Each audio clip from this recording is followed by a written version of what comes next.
Welcome back to the channel, everybody. Appreciate you jumping on. Do me a favor, hit that like and subscribe button. It certainly helps the channel. Bitcoin Maxis are freaking out right now. I hope that we can all come to work on the same team here. I do not understand why you can't like both Bitcoin and XRP. But you're going to hear from some of the Bitcoin Maxis in this episode and what they have to say about the strategic reserve being discussed by President Trump. Before we jump into that, let's take a look at some pricing. Bitcoin sitting at $102,779, $2 trillion market cap. The market has definitely been up and down the past 4 or 5 days. Ethereum at the number 2 spot, sitting at 3,173. XRP at the number 3 spot, back above $3, sitting at $3.16 after getting down to $2.75 in the last 48 hours. And Solana sitting at the number 5 spot, sitting at $235.70. Let's take a dive into some news. And first up, from Tony Edwards from Thinking Crypto, he says, oh boy, BT Maxis are going to start crying again. He's retweeting here CoinDesk that says, just in, Ripple and Ondu Finance are bringing the tokenized treasury to XRP Ledger, allowing around-the-clock minting and redemptions with RLUSD stablecoin. So they are bringing U.S. treasuries through Ondo to the XRP Ledger. This is big. Next up from Monica Long, president at Ripple. She says, to recap, $70 billion in payments volume, 24/7, 365 availability, and a global network across 90 plus markets covering 90% of daily FX markets. Payments business doubled in 2024, she said, welcoming new North American customers. 60 plus licenses secured globally, including new money transmitters in both New York and Texas. That was just announced in the last 48 hours that they have a money transmitter license now in New York and Texas. I've never felt more optimistic about the future of crypto and Ripple, she says. And of course, tonight, I believe, the 28th, they are doing a community days where they are going to be releasing some new information that Ripple is getting into. I think it's 7:30 Eastern, so check that out. I do not have the link, but I think if you go to the Ripple, any of the Ripple sites, you should be able to find it. Now here, coming from Mr. Huber, Mr. Sarcasm, Mr. Huber, I should say, he says, it's at Ripple's biggest fear. It's their darkest nightmare. A man who will go to war against XRP, a man who will fight until the bitter end, a man who will die on this hill. This is Bitcoin's strongest warrior. This is Jack Mahlers. This is one of the Bitcoin Maxis that is just going crazy about XRP being considered to be part of the digital assets strategic reserve. He wants it to be Bitcoin only, as do many other Bitcoin Maxis. And I don't understand it. If Bitcoin's going to be included with others, why can't others take part? It just doesn't make any sense to me why you have to choose one or the other. Take a listen to Jack Mahlers here. Business or mining. So this is classic lobbying. Listen, if Ripple is successful at lobbying our government privately to support their scheme, this is exactly like 1933 when the government confiscated gold. This is exactly like 1971 when the government divorced from the gold standard. This is exactly like 2008 when the government prioritized the interest of banks, private businesses, and Wall Street over the people. Why? This is because the government is going to line their own pockets with the best interest of private corporations than the public. At the end of the day, it comes down to this. Is the future of money one of the people or one of private corporations? Bitcoin is money of the people. Ripple is money of private corps. That's what it comes down to at the end of the day. And so when I got these phone calls and when I got these text messages, I got to work. It's about education. It's about talking to government. And it's about fighting the good fight for the world that we want to live in, for the world I want my kids to live in. It's really that simple. So I'll have more on this. This is a hill I'm willing to die on. And so we're going to war. You know, you come at. All right, so there you have it from Jack Mahlers. He's going to war. He's willing to die on this hill. Listen, I respect if that's his decision to want only Bitcoin. You know, it's his prerogative. I just don't align with that. I think it can be Bitcoin. I think it can be XRP. I think it can be other things. Again, why don't we all just work together to make this crypto industry better? And Bitcoin's got a lot to work on. Like, it's not like it's easy to use right now. It's not peer-to-peer payments easy yet.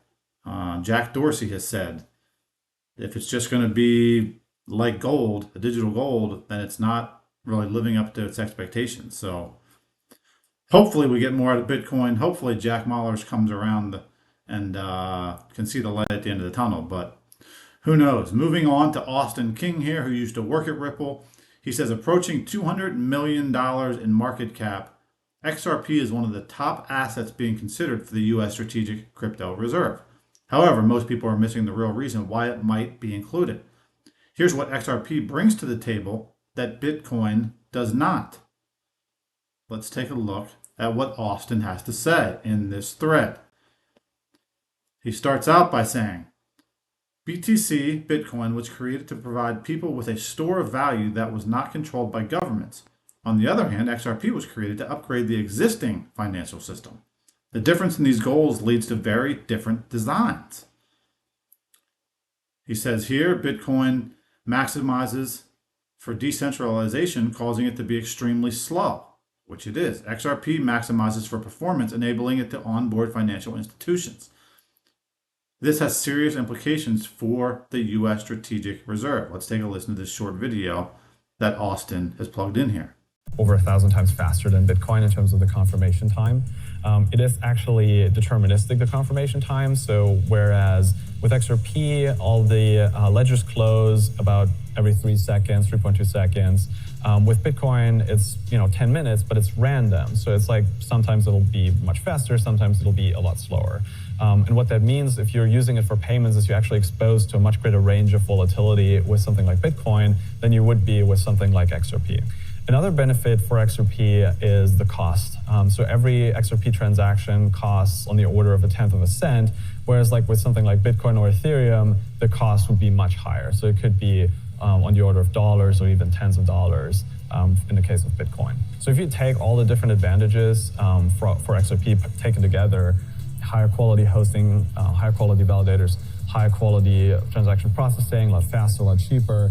When you take all that together, what you end up with is the only digital asset that's actually ready for enterprise.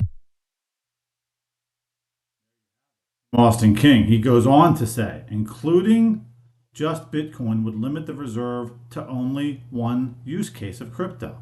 Including other assets like XRP would ensure the reserve is benefiting from all crypto use cases. This type of diversification makes complete sense. He says blockchains will deliver on so much more than just digital gold. We have the potential to create an open financial foundation for the world. However, you need a high-performance network like XRP to make that happen. I'm not the only one who sees this. It is becoming clear that lawmakers in the U.S. also share this same perspective. I'll continue to share analysis on the evolution of the U.S. crypto policy, Ripple's strategic positioning, and the future of XRP. Follow Austin King on X to get insights that you won't see in the media. So there you have it. Another great post from Mr. Austin King, who used to work at Ripple. So let's go to the next story here from Jake Claver. He says, it's increasingly apparent that XRP is at this point where institutional money, mass adoption, and real-world utility meet. And that's why I believe 2025 could be XRP's defining moment. Here's a thread from Jake Claver. Again, another follow that I would definitely recommend on X. Jake Claver says the XRP community stayed strong through challenges. With Grayscale and other big players making moves, XRP's time might be here. Let me break down 3 key points about XRP's future. First up, big money is eyeing XRP. Grayscale's XRP trust application mirrors their early Bitcoin and Ethereum moves, and more S1s have been filed for XRP ETFs. When big institutions show interest, wider adoption often follows. XRP's fast, scalable system for cross-border payments makes it attractive for large financial moves. Next, tokenization. It's scaling rapidly and preparing to go parabolic, with regulation driving the digital asset market up trillions of dollars. The XRP ledger has the advantage of partnerships, integration through Ripple payments, and a stable platform with high speeds and low cost. He goes on to say, now let's talk stablecoins. Ripple just launched RLUSD with the NYDFS approval and MiCA compliance. That is a big move for real world use for institutional use. Interoperability for more assets connected to the XRP ledger via Axelar only add to this for access to other dApps and assets. The network effect of the XRP ledger could give it and RLUSD an edge as the stablecoin market grows. XRP sits at the crossroads of tokenization, cross-border payments, and stablecoin. That's 3 massive markets in one. Think about our fast approaching future where stocks, real estate, and digital money trade instantly without middlemen, and the XRP ledger stands as a premium solution that suits enterprise use case. Think about that. We just saw that they're bringing treasuries to the XRPL. And here he's talking about that in point number 11. Finally, he says, as things progress, people who doubted the utility of XRP are seeing that everything in the ecosystem is about building a financial system that works better for everyone. So there you have it from Jake Claver. Great information from Jake, as always. And I would align on all his bullet points there for sure. So good to hear from Jake, no doubt. So let's go back to another piece of news here from Smoke Dog, who says why XRP is the strongest candidate for a strategic crypto reserve. XRP stands out as the strongest candidate for a U.S. strategic crypto reserve because of its unique combination of U.S. origin, global adoption, and robust infrastructure, as highlighted in this data. So again, all these people talking the same language, but you have some Bitcoin maxis out there that don't want it to be a part. I don't understand. It's going to strengthen the U.S. It's going to give more financial freedom to more people across the globe. We'll see what happens. Coming in from Linda P. Jones here, it says this was from 2022. My guess is Arthur Brito, Stephen Thomas, David Schwartz, and Jed McCaleb. Yours? Satoshi Nakamoto was actually 4 people in California, according to Homeland Security. A lot of people say this. That's the other thing we need to know about Bitcoin. Who is actually behind it? We need to be aware of that. Finally, Mikkel comes in here and says Bitcoin maxis love spreading FUD and XRP. Let's debunk some of the lies with facts. XRP is deflationary. No more can ever be created. The XRP ledger is decentralized.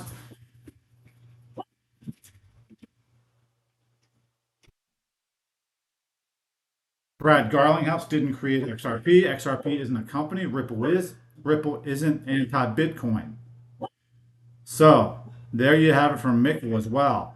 Let's see what happens as this continues. Again, Ripple coming out with some more big news tonight, apparently at 7:30 p.m. Eastern. We'll see what happens. But I think these maxis need to kind of open up their minds a little bit and allow for other cryptos to be a part of the strategic reserve. That's my take. Anyway, let me know what you think in the comments.